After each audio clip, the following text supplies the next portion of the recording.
Sales meetings are sort of interesting. Most meetings probably don't need to be held anyway. Well, certainly probably don't need to be held for as long as they're held. That's the first problem. And sales meetings tend to be very one-dimensional. What are the numbers? What's the pipeline? Because time is short. Why is time short? Because the sales leader is still trying to do too much themselves. They're not thinking how to get it with production through the team members, through leverage. So the sales meetings become very truncated. So instead of opening, say for example, you start with a report on the goal achievement, where we are today, and that's just one part of it, that tends to become all of it.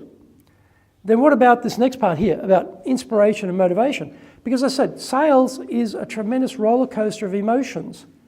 And people need to be motivated in sales. It's a very critical part of dealing with this very nature of the business.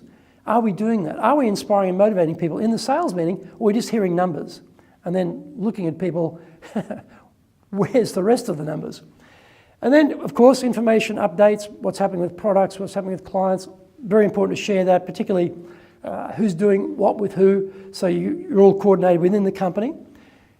Yes, use it for training of coaching, knowledge, skills, some practice. If you're presenting a product, present it to each other, practice, get some role play going, get some coaching of the role play, 3 threes. All these things can be done. It doesn't take very long. If you're doing cold calling, or if you're doing phone work, sit back to back so you can't see each other and imagine you're speaking on the phone. Have some person monitoring it and then rotate. These things don't take very long. By the way, they're free. It doesn't cost you money. And then finally, we set some goals. Now, you have goals for the year, but maybe this is where we are in the business this week or this cycle. Where do we want to be next week? What's going to happen on certain things?